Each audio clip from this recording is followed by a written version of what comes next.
Olá, seja muito bem-vindo ao Panorama, um programa da TV Assembleia de Minas. O Carnaval é um dos momentos mais aguardados do ano por milhões de pessoas. Reúne multidões em festas e blocos por todo o país.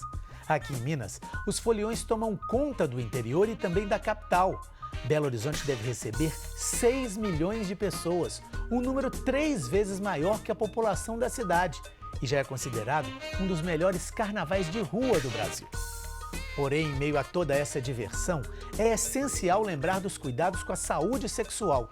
Durante esse período, há um aumento na exposição a fatores de risco, como relações sexuais desprotegidas, muitas vezes motivadas pelo consumo excessivo de álcool. O Panorama de hoje abre espaço para a saúde sexual dos foliões e, claro, sem perder a alegria.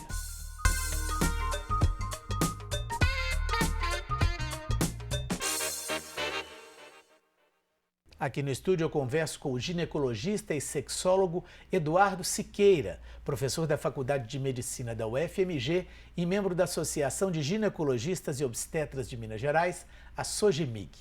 Eduardo, muitíssimo obrigado pela sua presença. Eu que agradeço. Eduardo, eu queria começar perguntando o seguinte: quais são as doenças sexualmente transmissíveis mais comuns e principalmente as que a gente tem que ter mais atenção nessa época do Carnaval? A gente tem diversas infecções que são bastante comuns mesmo, né? Que a gente tem que se preocupar. A gente vai falar da sífilis, do HIV, da gonorreia, da clamídia, do HPV. Essas acabam se tornando muito mais prevalentes e que nos preocupam e que tem formas de prevenção para que a gente possa evitá-las. Dessas aí, qual seria o HIV a mais, vamos dizer assim, a mais grave, a mais preocupante? Não, na verdade, assim, a gente tem hoje, em relação ao HIV, até tratamentos que tornam a pessoa saudável e que vai viver sem nenhum problema. A gente tem outras infecções, outras doenças que acabam tomando uma outra proporção justamente por uma dificuldade de diagnóstico, uma transmissão muito mais rápido.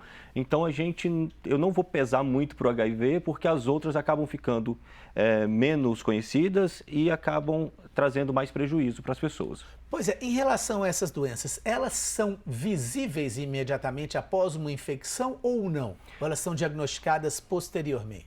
Então, a gente tem diversas infecções, cada infecção tem sintomas diferentes e esse é um grande problema, porque algumas podem se manifestar dias após a transmissão, outras semanas e meses e anos, né? Se a gente for falar, por exemplo, da hepatite B, a hepatite C, a gente tem uma manifestação a longo prazo, anos mesmo.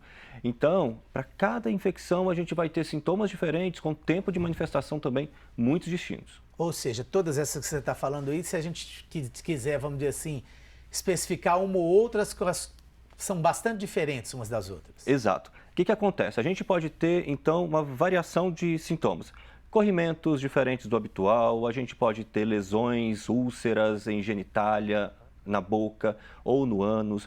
A gente pode ter uma febre inespecífica, a gente não sabe de onde vem. Às vezes um carocinho surge na genitália, a gente também tem que investigar.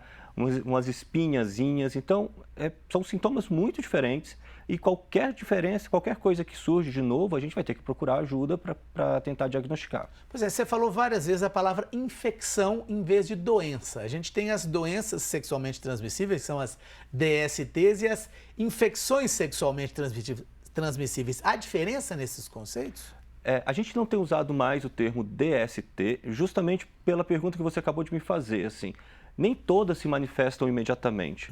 Então, como a gente tem um período em que as infecções podem ser silenciosas, a gente prefere usar o termo infecção do que doença. Doença é uma coisa que se manifesta, né? Então, a gente tem, por exemplo, quando a gente tem um corrimento, a gente tem uma doença que pode trazer essa expressão, mas quando a gente fala de infecção, eu estou falando daquilo que ainda é silencioso, que não se manifestou, mas que eu preciso fazer diagnóstico e que eu consigo tratar. E consegue-se fazer esse diagnóstico mesmo sem a manifestação clara, vamos dizer assim? Consegue. Hoje a gente tem orientações de que todas as pessoas deveriam se testar pelo menos 2 vezes ao ano. Todas as pessoas sexualmente ativas deveriam se fazer a testagem sorológica para HIV, hepatite, sífilis, HPV, também HTLV. Então, várias doenças, várias infecções já têm testes que confirmam para a gente o diagnóstico e mesmo que não haja sintomas, a gente consegue já iniciar tratamento. Pois é, mas a gente tem estudo disponível no Sistema Único de Saúde ou a pessoa teria que fazer particular, cada um por sua conta? Não, a grande maioria é disponível no Sistema Único de Saúde, HTLV, HIV, hepatite B, hepatite C, sífilis, essas infecções que são bastante comuns, que nos preocupam, elas estão disponíveis. Qualquer centro de saúde faz teste rápido. Basta a pessoa ir até lá e falar, eu quero fazer um teste e isso é feito. Perfeito. Não precisa perfeito. de nenhum outro tipo de acesso. Uhum. Essas doenças ou infecções sexualmente transmissíveis, elas são transmitidas exclusivamente pela relação sexual ou podem ser transmitidas por contato de pele, por contato de secreção? Como é que funciona isso? A grande maioria é por relação sexual e essa é a via mais importante, né? Mas existem algumas infecções que também podem ser transmitidas por transfusão sanguínea ou por compartilhamento de agulhas. Uhum. Né? Então, hoje, a gente basicamente fala sobre relação sexual, né? Infecções transmitidas por relação sexual, porque o nosso banco de sangue é muito seguro, então a gente acaba não se preocupando tanto, porque eles fazem a testagem antes de fazer a transfusão. A gente sabe que o sangue que a gente recebe é um sangue que não há nenhuma infecção ali, né? Nenhum vírus ou uma bactéria, então isso nos despreocupa, mas compartilhamento de agulhas e também relação sexual acaba sendo as mais frequentes. Pois é, mas a questão da secreção, por exemplo, então é um mito que um beijo ou relação com saliva ou com suor ou com essas coisas, isso não há risco? Não, isso não há risco. Para que a gente tenha uma transmissão, por exemplo, pelo beijo, é importante que a gente tenha uma lesão. Então, se eu tenho uma lesão, uma úlcera, por exemplo, sífilis pode dar úlcera, herpes pode dar úlcera. Então, se eu tenho uma úlcera na boca e eu beijo uma outra pessoa, aí eu tenho contato da úlcera com a pessoa e aí faz a transmissão. Mas, por exemplo, a pessoa tem uma hepatite B, a pessoa tem um HIV, pode beijar? Pode. O suor vai transmitir? Nada. Apertar a mão? Não. Abraço? Também não. Então, eu preciso ter um machucado, uma úlcera, uma lesão, para que a gente faça a transmissão. Perfeito. Bom, com a proximidade do carnaval, surgem ações que enfatizam justamente a importância da prevenção do HIV e de infecções sexualmente transmissíveis. Um levantamento realizado pela Minds and Hearts, empresa especializada em pesquisas de mercado, analisou a percepção do público sobre a prevenção de doenças sexuais justamente no contexto do carnaval. Vamos ver os resultados. Qual a melhor forma de conscientização sobre HIV e outras infecções sexualmente transmissíveis? A pesquisa ouviu 670 pessoas de diferentes faixas etárias e de todas as regiões do país. 95% dos entrevistados afirmaram acreditar que o carnaval aumenta os riscos de exposição ao vírus do HIV. 45% disseram ter presenciado medidas educativas durante a folia. Menos da metade, 46%, consideram que o tema é suficientemente abordado em campanhas. O público ouvido dá preferência a campanhas com ações interativas, que abordem o tema de forma clara e direta e tenham distribuição de preservativos. O médico infectologista Rico Vasconcelos, ouvido pela Veja, avalia que é inegável que ter um insumo disponível é algo muito útil. A pessoa pega, põe no bolso e depois ela pensa no que vai fazer. Ele também sugere a realização de ações que atinjam grandes audiências, como inserções em programas de televisão ou durante os desfiles das escolas de samba. E para ele, seria um jeito de fazer as campanhas ganharem de novo o brilho que tinham quando eram inteligentes e faziam a gente pensar. Não pode ser apenas aquele velho slogan: no carnaval, use camisinha. Eduardo, como é que você avalia essas campanhas de conscientização que são feitas principalmente nessa época pré-carnaval? Elas atingem mesmo a população? Elas são eficientes, na sua opinião? A gente teve uma mudança do tom das campanhas ao longo do tempo, né? A gente tinha, como a própria matéria colocou, a gente tinha campanhas muito lúdicas, educativas, chegavam no público. Por um tempo a gente ficou um pouco esquecido nessas campanhas, as campanhas ficaram um pouco sem graça, não atingia mais o público, não tinha mais um objetivo. E atualmente tem se voltado a fazer campanhas em que as pessoas participam desse processo de entender o que está acontecendo e a necessidade de se prevenir. Então a gente tem sentido que as campanhas têm melhorado e tem sim atingido o público-alvo ali, né? E são, vamos dizer assim, já se percebe eficiência nisso? Ou seja, tem caído o número de infectados, tem caído vamos dizer assim, quem está tendo a doença, quem está sofrendo as infecções? A gente tem hoje diversas formas de prevenção, né, Fernando? Então, assim, quando a gente trabalha as campanhas, a gente hoje fala sobre o preservativo, mas também falamos de outras medidas de prevenção às infecções sexualmente transmissíveis que associados acabam trazendo melhor proteção para a pessoa. Então, hoje a gente tem dados mostrando que as pessoas infectadas por HIV, ou melhor, as pessoas têm se prevenido mais por HIV, então os números de infecção têm caído. E isso é fruto de campanha de saúde pública, né, de políticas de saúde pública que têm chegado à população. As pessoas estão procurando mais. A gente falou no início lá que, né, que se a pessoa quiser, ela pode buscar o centro de saúde, que o ideal seriam 2 exames anuais. As pessoas, na sua opinião, estão mais bem informadas a respeito disso, principalmente a população mais jovem?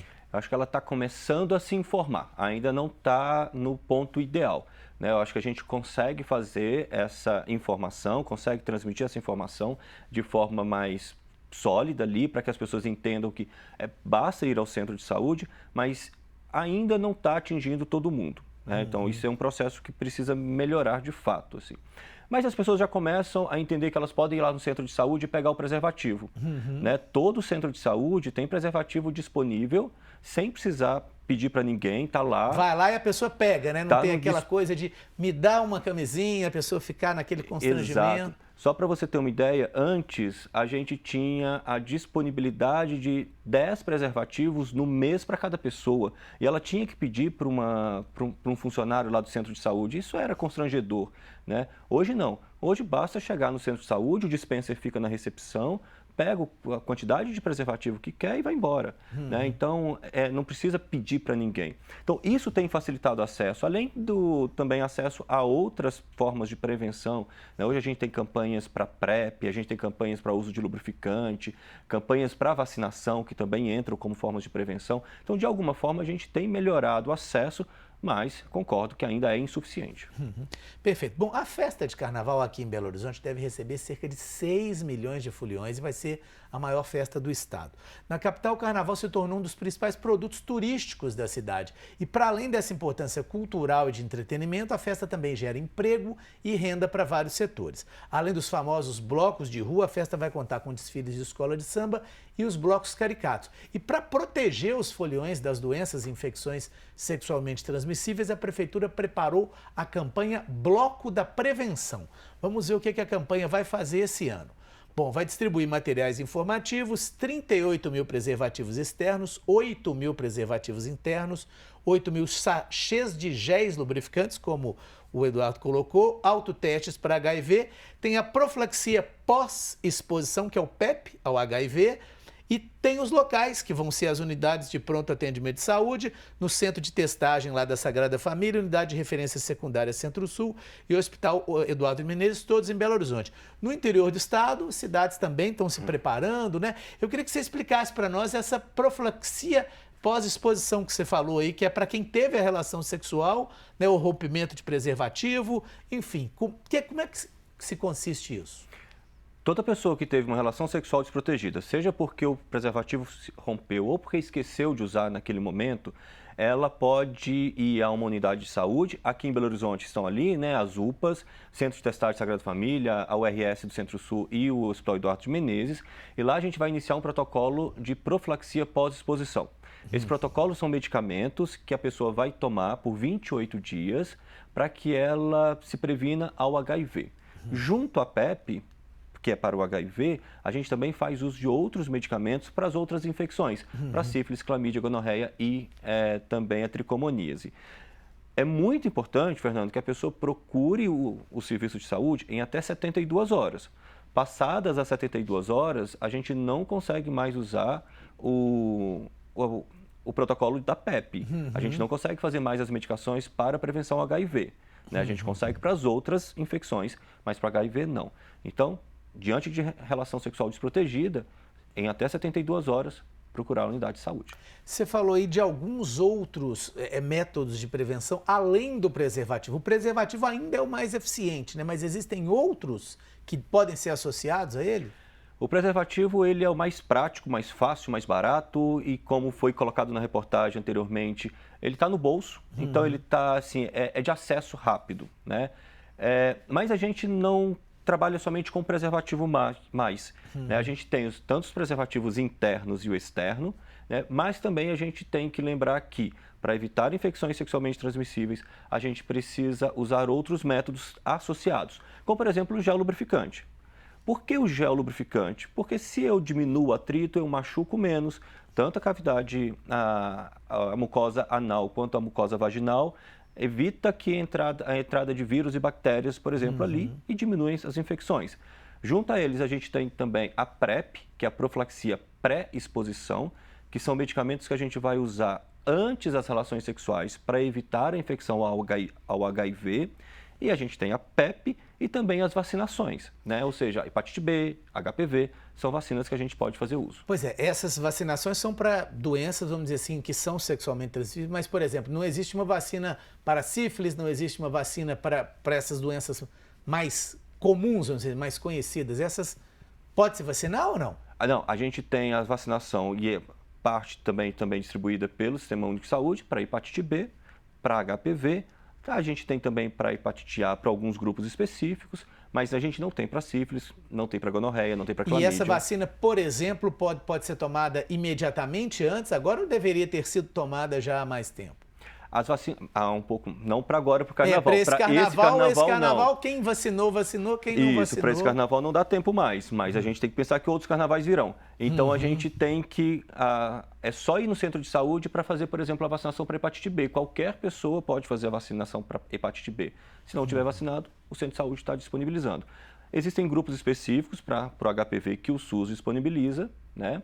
Então a gente também pode, se a gente se enquadrar nesse grupo, a gente pode buscar os centros de saúde também para receber a vacina para HPV.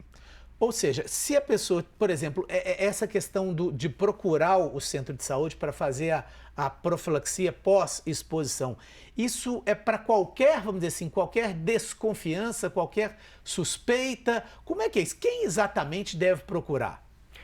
A profilaxia pós-exposição, a PEP, não é no centro de saúde, só reforçar. Não é? Então, isso é importante. Não é para o centro de saúde. A profilaxia pós-exposição, ela vai para a UPA. Então, por exemplo, aqui em Belo Horizonte, vai para a UPA Centro-Sul. Entendi. Ali, são alguns locais Isso, alguns locais. Perfeito. Vai para o Eduardo de Menezes, o Hospital Eduardo de Menezes, vai para o Sagrada Família, o Centro de Testagem Sagrada Família, ou para o RS Centro-Sul. Mas não é centro de saúde, Sim. Porque chegar no centro de saúde não tem os medicamentos necessários. Até porque a gente vai configurar ali uma urgência, eu tenho até 72 horas, então eu preciso ser rápido. Se a gente estiver falando da sexta-feira à noite, não dá para esperar até segunda-feira, então tem que ir para a UPA para ser acolhido Perfeito. lá. E o SUS tem essa, vamos dizer assim, essa abrangência para poder atender todo mundo? Por exemplo, no caso de Belo Horizonte, que a gente está vendo aí uma grande concentração de pessoas e muitos turistas também que não são da cidade, ou seja, que vão sair, vão chegar aqui, vão para outros lugares. Deve ser uma logística difícil essa, para o sistema de saúde como um todo, tentar cobrir essa situação complexa que é o carnaval. O acesso existe, o SUS tem condições. Tem condições. Ninguém vai chegar lá e não vai ter. Vai ter que esperar. Vai ter que esperar um pouquinho. Mas tem condições. As medicações estão distribuídas nessas unidades que foram citadas. É claro que a gente está falando de um grande número, né, um volume gigantesco de pessoas ali também buscando outros motivos, né, por estarem ali no centro na unidade de saúde. Mas se for para buscar a PEP, ela vai aguardar e ela vai receber a medicação. Perfeito. A gente está caminhando para o final do programa. Eu queria que você desse alguns conselhos, algumas dicas para os foliões que estão aí, né, querendo aproveitar bastante o carnaval para que não corram risco de se infectar numa situação, às vezes, né, que eles não estão prevendo. O que as pessoas devem ficar atentas, principalmente nesse período? Fernando, eu começo sempre dizendo que a proteção ela é sempre individual. né? A gente não pode depender do outro para se proteger. Então, sou eu que cuido da minha saúde. Então, o preservativo tem que estar sempre no bolso, junto com um sachê de lubrificante, por exemplo, para facilitar. Quer ter relações sexuais? Tudo bem, mas a gente vai se proteger junto e a outra pessoa também vai protegê-la. Isso é muito importante. Se a gente teve tempo para se organizar antes, ok, as vacinações foram feitas, a gente fez uso da profilaxia pré-exposição, mas se não deu tempo, tudo bem. No caso de relações desprotegidas, a gente vai procurar a unidade de saúde para acabar se protegendo. Mas eu gosto sempre de frisar, somos nós a nos proteger. Isso é muito importante. O sistema de saúde está pronto, né? Com todas as suas deficiências, ele tem acesso, ele tem condições de absorver essas queixas, essas demandas. Então, a gente não precisa questionar se vai receber ou não a medicação. Tendo problema, procura a UPA, procura o RS, procura o Hospital Eduardo de Menezes aqui em Belo Horizonte ou as UPAs no interior, para que a gente possa ter as medidas preventivas mais eficazes para as ISTs. Perfeito. Eduardo, muitíssimo obrigado pela sua entrevista. Eu que agradeço, Fernando. Bom, o Panorama de hoje fica por aqui. Nós falamos dos cuidados com a saúde sexual, principalmente nesse período de carnaval. Para rever essa entrevista, você pode acessar o portal da Assembleia na internet. Muito obrigado pela sua audiência e até o nosso próximo programa.